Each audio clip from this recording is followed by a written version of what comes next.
Hello, welcome to my channel, Yvette Time. In today's video, I am having a reflection over 2019 and my plans for 2020. So welcome to planning time. Hi guys, welcome to my channel. I'm excited that this year, 2019, was a success in the fact that I was able to finally start this YouTube channel. The fact that I'm talking to you has been a product of this year's successes and sharing the need to maintain myself through self-care as I am a nurse.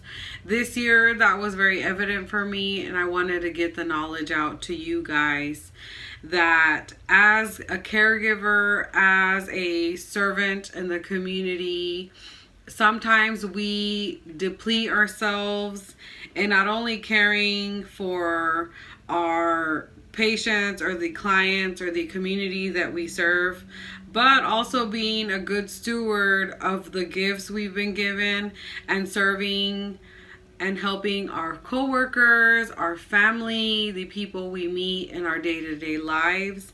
And in order to keep ourselves happy and not depressed and to continue to do our mission, it's important that we take care of ourselves. And that's why each week I practice some form of self-care. And we have to remember we can't pour from an empty cup. So we can't allow ourselves to be completely empty. We have to keep refilling ourselves. And the same thing goes when they tell us on the airplane, when the oxygen drops, you have to put it on yourself first before you try to put it on someone else. Because if you don't, then you're gone. So that's why I've been sharing with you each week something I'm doing.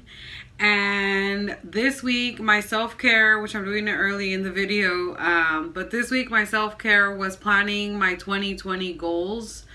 Once Christmas was over, I realized, oh my gosh, New Year's is here. It's coming. 2020 is coming.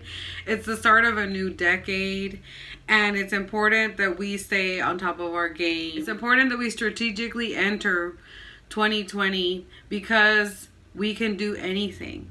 And as long as we have a plan and we know where we want to go, we have a target and something to set our eyes on and to make it happen. My reflection on 2019 is that God's lesson for me for this year was the importance of community. In every scenario, I realized I needed to create my community, feed that community, share with that community, and expand the community. From starting this YouTube channel and reaching all of you, that was one form of the community teaching and creation that I had for this year. I also went to Nepal, so I expanded my community internationally. I was able to meet people there, learn about a beautiful culture, all the beautiful people. In learning and meeting all those people, I realized that I brought my people with me because prior to going on this trip, God really put it on my heart that I needed to ask. You know how whenever people are going on a mission trip or something, they share on social media. They always say like, donate, I'm going on this trip, help me. And in the past, I would be annoyed because that was their decision to go on the trip. Why should I have to give them money? But I ended up realizing that in contributing to someone's trip, you end up feeling like you're part of it because you help make it happen. And what I also did was ask people to donate supplies because we ended up helping build classrooms for a school and they asked us to bring supplies. So I put on my social media for people to donate, and it was so beautiful for people to give me supplies for the students, for people to donate financially to the trip. So when I actually went on the trip, it made me feel like all those people that did help me and did donate supplies were my village, and I was able to bring them in my heart and in my social media and share the experience because we all are part of it. We all are together. Another huge example of the importance of community I had this year was around Christmas time. The company I work for has an angel program through the Salvation Army where you can pick a child's name. It's a profile. It has their name, their age, their request for Christmas. And I had been donating to one child every year since I've become a nurse. And my coworker last year saw all the gifts that I brought, and she told me, "Oh, I used to do that.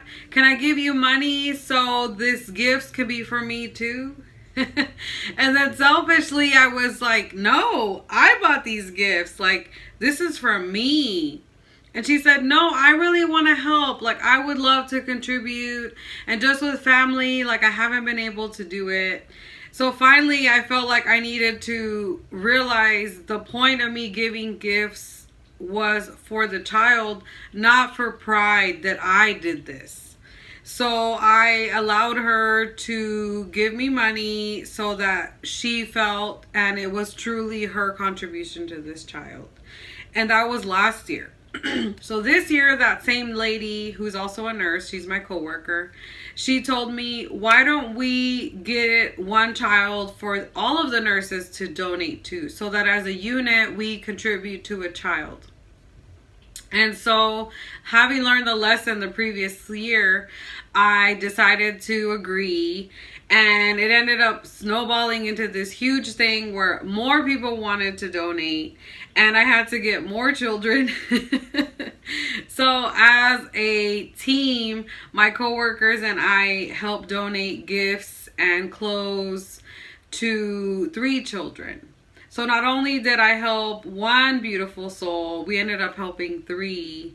And my coworkers were happy to do this. And it uplifted and jump-started our Christmas spirit for the season.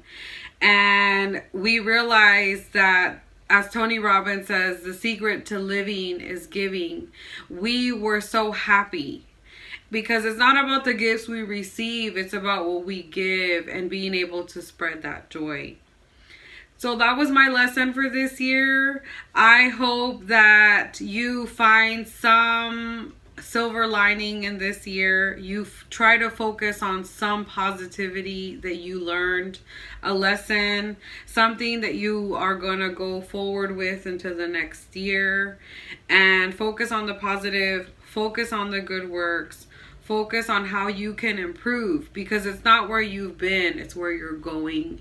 And I want to continue to encourage you, continue to uplift you, and keep posting videos weekly on Tuesdays. So I appreciate you watching. I'm going to zoom in on these books that I am going to be using every day and every week of the 2020 year to help me stay focused. I appreciate you watching, so let's check it out. We'll start with this one. My aunt gave me this. It is a daily meditation journal, daily devotional.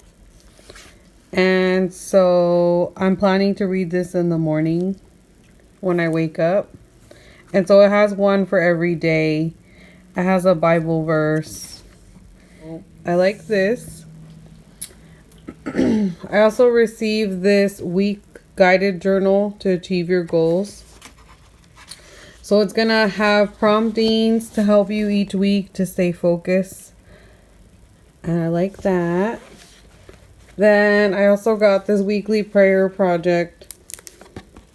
It's also pretty. It has you focus on requests, because you need to know what you want in order to get to what you're going. So it helps you focus. Gratitude, so you can have motivation to remember what you've achieved and what you've overcome, so you can have the confidence to keep going. And certain things. We have to remember our failures and our losses and how we were able to get up and move on. So just certain things. I really like it. So I'm excited. This is the daily devotional I'm going to read before I go to sleep. So it's also has questions and Bible verses. My sister gave me this. And then My other sister gave me this, and I'm excited because it's also weekly. And I can color. So I'm going to buy color pencils so I can color this. And you see, it's beautiful. I need to come up with a quote because this quote was for me to stay focused these past couple of months.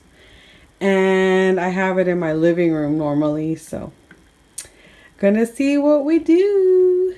That's it for today's video. Thank you for watching. As always, if you like this video, give me a thumbs up. Subscribe to my channel. Comment down below what your reflections are for 2019, what your goals are for 2020. And I will see you in 2020. Y'all be careful. Drink lots of water. And I will see you on the next one. Bye.